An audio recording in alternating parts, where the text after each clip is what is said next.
Welcome to Cash Talk, the podcast where we delve into the depths of finance, business, and life itself. I'm your host, John Cachia, a multi-award-winning wealth advisor with a passion for empowering ambitious Australians to confidently achieve financial freedom. Hey everyone, before we get started, this is a quick reminder that everything in this podcast is of a general nature and nothing has been tailored to your personal circumstances. So please seek personal financial advice before acting on this information. And welcome back to Cash Talk, and today I'm joined by Mason. Mason, how are you, mate? Going well, thank you, mate. Seems like I was here not too long ago. It feels like I was here a week ago. Today we're recording this on the day of love, Valentine's Day, mate. Any messages to you? Any flowers to rock up to in the morning for you? Nothing on my doorstep this morning, John. What about yourself? Anything? Some wet nappies, and do this and do that. No, with a young family, there's always love going around. So this is, to be honest with you, it's a day that obviously we maybe take it a little bit more special and say it to one another, but the reality is we celebrate love, hopefully, in our household all the time. But we're going to be talking about something that's kind of related here, around kind of relationships and money and stuff. So, Mason, there's a few things to kind of decompart about what we're going to speak about today, but maybe I might just get you to kick things off a little bit. Yeah, so money and finance, it seems to be a very, very hotly debated issue. And when you come into a relationship, it's something that is a bit taboo to talk about. And when do we talk about it? And sometimes it's never for some couples because it can spark so many issues. But it's not surprising, John, to hear that I think something like 40% of divorces are caused because of financial issues. So the lack of communication there is probably one of the big leading causes, isn't it? Definitely is. And I think that, I was actually having a conversation with a divorce support coach. And really we were talking about just, how, he can support them. And obviously our services can support that kind of, new pathway. But the reality is that when you start in marriage, it's two becoming one, And so that is in many forms. That's in like the way that you're living together, the way that your values are being brought in together, but you're also your relationship with money. And you're sometimes bringing in totally different mindsets when it comes to money, different behaviors, different habits.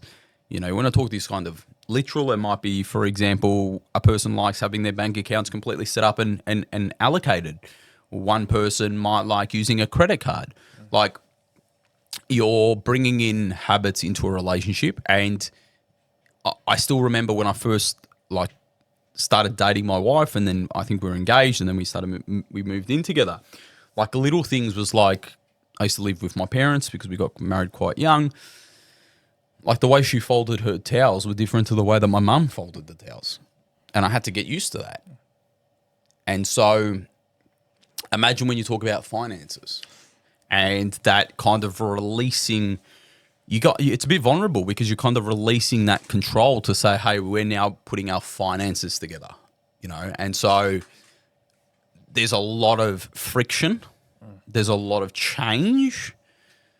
But I think this is also improved by understanding that this friction is only normal. This change is only normal. And if we communicate and we have a plan that we're both on together and a path together, that a lot of the things that go without the clarity, can kind of subside. It's a tough one though, isn't it? It's tough to go against the cultural norms and to talk about it. I think it's so much easier to stay silent and just say, oh, they'll work itself out later, and maybe we should just keep our finances separate. But I know in my experience and working with many clients and couples, keeping your finances separate, it can lead to disaster a little bit because you're not aligned. And it's like, okay, my money's for this and your money's for that, and then we might have a joint account that's for these things. But because it's almost like keeping secrets, and that's never a good thing. Well, we both had to experience that early in the year. Early in the year, losing track of dates. But last year we had an experience where we had to, speak to a client about essentially their marriage falling apart. But really, in hindsight, when we were speaking, Mason, we can both kind of relate to this relationship. One of the clients was fully engaged. They wanted a pathway. They wanted whenever. The other one didn't. The other one saw their money completely separate to the other person's money, and they were having a child at that point. It's very sad that. But if you're not aligned from two to becoming one in whole, I'm talking about in entirety, how can you stay together if you're always separate? Do you know what I mean? Like separate in all areas of your life. Now, it doesn't mean that you need to be exactly the same person as one. You can you can gel together, but it's two becoming one. And I'm not trying to, talk about being a marriage counselor. I'm talking about like the financial side of things. But if you look about everything else together, it's, arguments happen all the time because one person wants their kids to put shorts on and the other one wants them to put pants on. Obviously, that's not going to probably break the issue. But when you're talking about something like finances, which can kind of perpetuate into something that's really big, financial stress, it's a big make or break factor in regards to marriages. And they do say that financial stability increases the ability for marriages to last longer. Yeah, I can see why that would be the case. I think the real challenge comes when do you broach the subject with someone? It's also probably not a first date conversation. Oh mate, I was on the first date. Yeah, I'm like, show me your P&L. No, but it needs to come somewhat early because if you are so far different, it's going to be really hard moving forward. So, and then there's all this talk about there might be a bit of shame around maybe you don't earn as much as the other person, or you maybe you're embarrassed by how much you earn, or maybe you earn. On the other end of the spectrum, you earn quite a lot and you don't want your potential partner to be like only with you for the money, so to speak. So there's a lot going on. So John, in your experience, because obviously you've gone through the early stage of relationship and you're married now, you've been married for quite a while. When did you bring up the conversation around money? And do you think you brought it up at the right time? If you could do it again, would you bring it up earlier, later? What's your experience here? It's interesting. Like you bring up some really good points around like making yourself feel vulnerable. We had the conversation very early on. My wife was very, and still is very kind of aspirational in regards to the fulfillment of our life. And so was I. So we saw the money part as just a vehicle to making this dream life happen together. And so that's probably quite rare for 22 and 19-year-olds. And so we were really aligned on what kind of future we wanted together. We wanted a family, we wanted all of this. And so what comes out of that was a very, very early on conversation around money. And I was never ashamed of what I was earning. And to be honest with you, when we met, I was starting the business. Like I was earning less than most people. And so I can only talk for her, like she's not here, but I think what really was appealing was, yeah, all right, John doesn't, like he's not providing the stability that maybe I would hope. But I didn't think she saw me for that. She saw like potentially a future partner, a future husband, a future father of her children that would provide because of the values and whatnot. And so obviously that's a very, very traditional way of thinking because my wife had aspirations to have family, be the mother of the home, be the nurturing mother, and take her time to kind of be in and out of the workforce. So I think we did really well in regards to just being aligned on our vision as a family together, and so that happened really early on. However, I have seen other aspects in client scenarios, in friend scenarios, where there can be potentially financial abuse. Yeah, there's conversations that aren't had. And what I mean by that is, for example, in the kind of traditional setup, the man might be working, he might be earning all the money, the wife's at home taking care of the kids, and then the wife gets this kind of unsustainable allowance. I'd argue this is where the conversations need to be have around, it's not my money, it's our money. You want to talk about equalisation. Well, do you know how much my wife does at home? Do you know how much she provides? Like, I can't even put a number around that. And so I've always seen it as ours. And I encourage many people to see what the household is as the household income. It's also a big part of why I believe that governments should not be individually taxing people, actually. That a big part of that issue that the household income should be taxed. It actually brings couples and relationships as we're earning together. There's obviously even conversations about should we have like joint superannuation and all of those things to kind of equalize stuff out. And, I'll probably need to give that a little bit more thought. But yeah, conversation I think needs to happen early, but I think it's around we've got roles to play in our future together. When should we have that conversation about our future together? Well, if you're serious, you should be having that future conversation really early on because you want to make that future together happen together.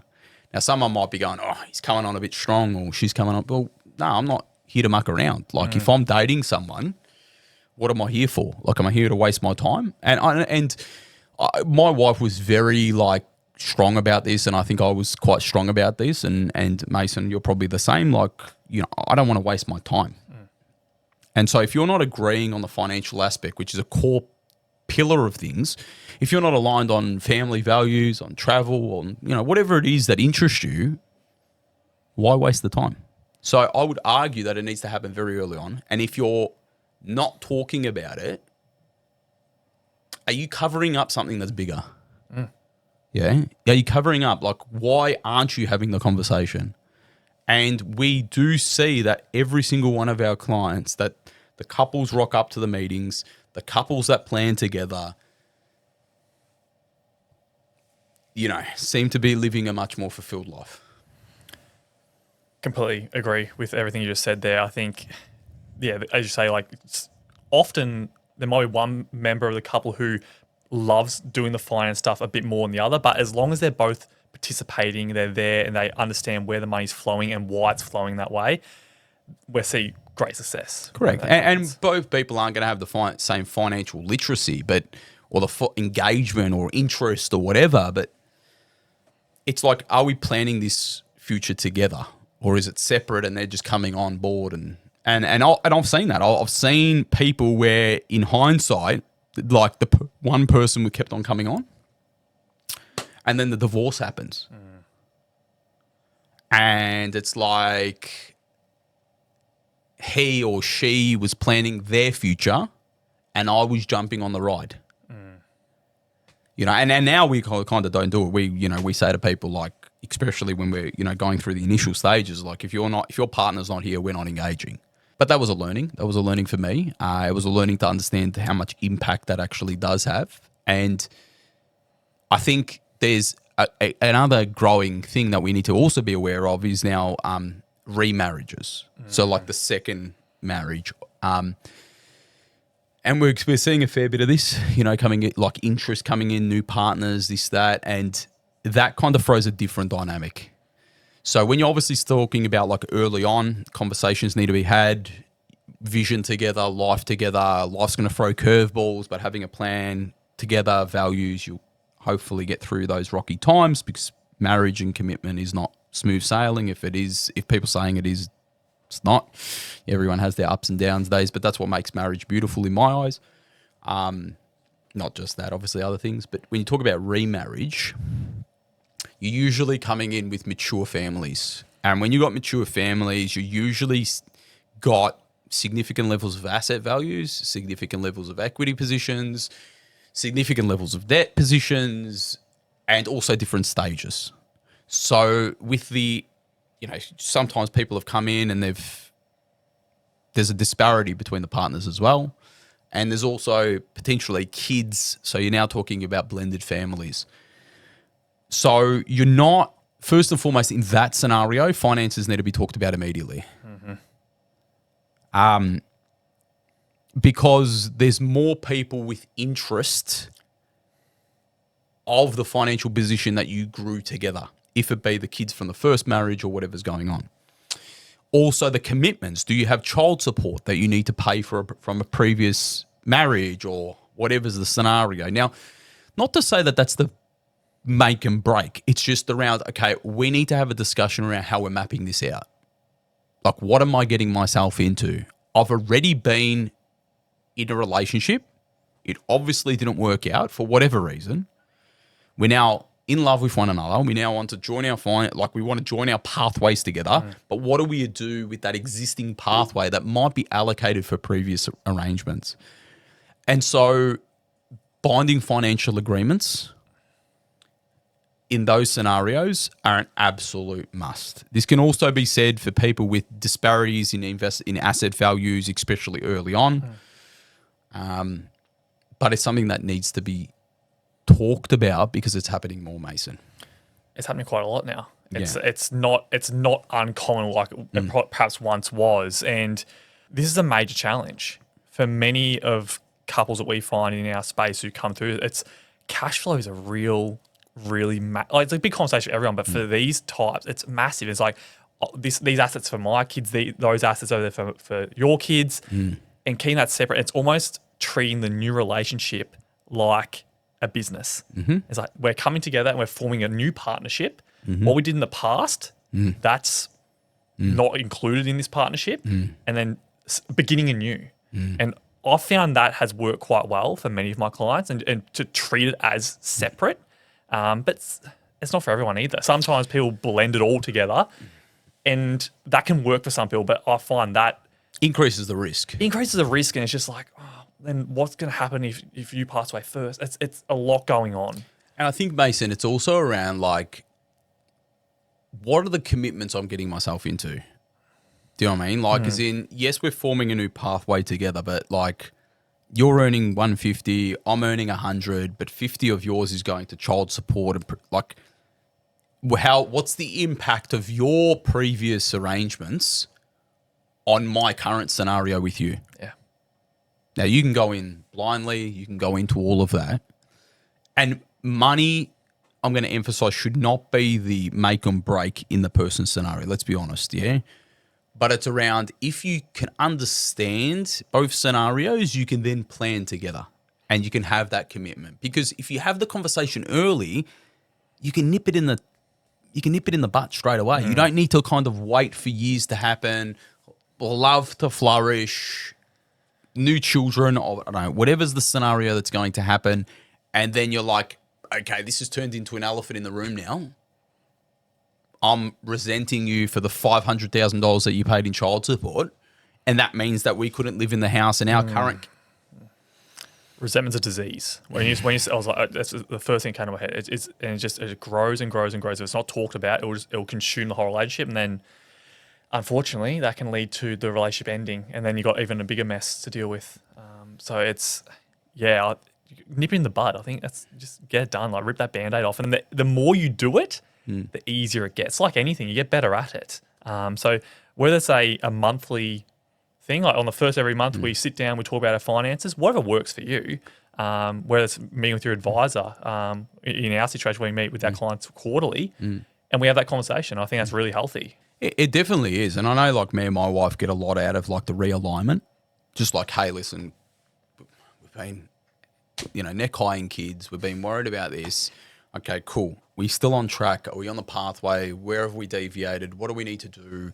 Blah, blah, blah. Like that just alignment just creates that, that drift to come back.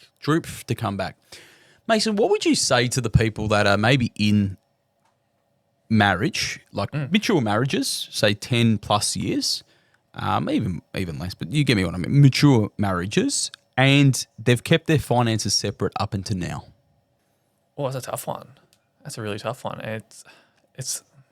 And so they're coming to us now, and they want to create a financial plan. They want to kind of achieve financial freedom. They want to kind of get to where they need to get to. They've come in. They've said, "This is my bank account. This is my income. This is my stuff. That's his stuff. That's his money." Yeah, and he's like, "Yep, that's my money." What do you say? I think in that situation, I think it's about understanding and really understanding from the client's perspective why. As in, why have they kept the money separate for so long? Like, why is that their comfort? And understanding we just did that we just started working and I got paid and money went into my bank account. And then, we ended up buying a house and, I worked out the expenses were $500 a week that we needed to contribute. And I put 500 in, she puts 500 in, and we just went with it and wake up, we're 10 years down the track. We've got 2 kids. And then I'd probably ask them, is it working? And if they've come to us, it might not be working. So, okay, so if the current way you're doing this isn't working, we need to explore a new way of doing things. And then we can start off small. So how about we have a joint savings account together and see how that works? And maybe a joint spending account. And you don't want to introduce them to this whole new way of being because it will just fall off the tracks and they won't do it. It's about those baby steps. And would you say when you dig, and sorry to interrupt, but would you say when you dig a little bit, that sometimes you usually find in those initial conversations there is something that just maybe hasn't been spoken about? That's what I find. Absolutely. It's like in most cases, not all, but I usually find that it's like, I haven't had to say this, but like I took 2 years off to have children. My super's half of what his super is. And I feel like he spends money on the cars and I don't have enough because our incomes are disparately different that I don't have time to spend for myself, like on myself. Because the proportion of those joint expenses is equalized, but my actual, like I find that conversation ends up going, like once the trust is built, you end up getting this elephant in the room. Okay, now we've got this. Absolutely. And it's funny when you said that story, I can think of a client in my head where this has been the exact story. It's very much, I do this because I'm rewarding myself because I put in the extra hours earlier in the relationship when such and such might not have been working for a period of time. I worked more and done all, and this is my way of rewarding myself. And that's behavior that's been created. But even though that behavior is not serving them as a couple, it's like, no, I need to do this. And that's a real challenge. And and the person was crying to me when I was talking about this to them because they felt like they really, really earned it. And it's like, I deserve this. I'm not giving this up. I was like, okay, but if you're not going to give this up, that means you can't do the holidays. You can't do this other stuff that you want to do. So what is more important to you? Is it keeping this thing that you believe you deserve, or is it letting that go to put towards, hey, let's start anew and let's join together now and do the things we want to do together? Because holding on to some of these beliefs, they might not be serving you anymore. And we need to be open to change, which is really hard. It is, Mason, and there's so many people that are out there that are watching or listening that have also not even taken the step to kind of plan. We're very fortunate that the clients have actually come to us. We're working with them. You're working with them in regards to creating these kind of new ways of looking at things and doing things. And obviously we have great success in regards to the way that we do things. But what do you say for the people that are maybe there going, I wish I got my partner on board. I wish, like, I want to do this. I want to plan for my future. I want to do all of these amazing things with thriving well for whatever. And how do I get them on board? Keep having the conversations and keep trying. Don't give up on it. If it's something you really want to do and you know it's going to be a benefit, show them. We've got lots on, particularly your pages on Instagram. We've got lots of stories. Convince them. And even just reach out and have a chat.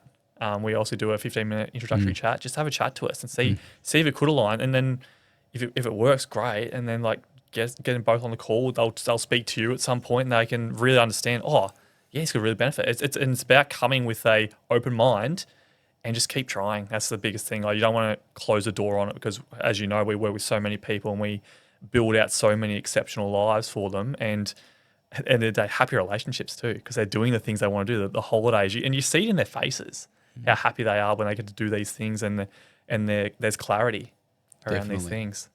Definitely. I think I echo exactly what you say, Mason, in regards to keep trying. I think that the conversation more needs to be around not, we're going to make all of this extra money, we're going to do this, like just having the understanding and the clarity about what you could potentially achieve together.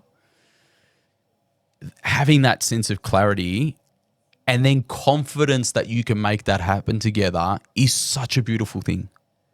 And you can also start to iron out things like he wants the car, she wants the holidays. Where can we get to that kind of equal ground rather than having those arguments about, how are we going to do all of this and then private schooling for the kids that we need to do? Like those arguments that are happening at home don't need to happen with our clients.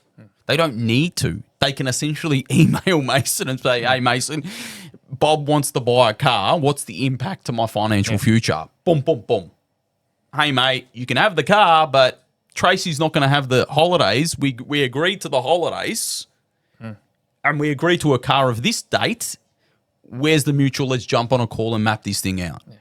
And so having that sense of clarity about what you're going to be able to achieve together, alignment together, bringing that conversation that happens separately together. Amazing. Amazing. The divorce coach that I was speaking about before, he also does pre-marriage coaching as well. So he's on both sides of things. And it's around the divorce side of things, talking about creating, the new future for that person. The once two, he's now one. And what is that one? But on the other side, how one becomes two. So two becomes one, sorry. And so when you kind of think about that two becomes one, what's that one look like? And having that sense of clarity that you're creating that one the way you both want, the probability of a successful marriage is going to be greater because you're both on the same page. You're not toing and froing. So, I would probably argue on the day of love of Valentine's Day, there's probably a very, very, not probably, there is a great link between communication, clarity, all of those things and having a successful marriage. 100%. When you were just saying that, then in my head I was picturing, say, a sled. And if you have one person pulling that sled, quite difficult work. Yeah. If you have two people pulling in the same direction, it makes life a lot easier. But imagine also if the other person's pulling the other way. Yeah, if it's tug of war. It's even harder again. So being on a line and be both pulling the sled one way, how much easier that is. Definitely. It's good. We got deep today, Mason. But hopefully that's been really, really useful for people that are either entering in relationships, are in relationships, or find themselves in a new pathway for themselves. If you're loving these podcasts, please like and subscribe on all of your major podcast platforms and on YouTube. And be sure to share this with your friends and family. It means the most. But Mason, thank you for joining. And thanks once again, everyone. Cheers. Thank you.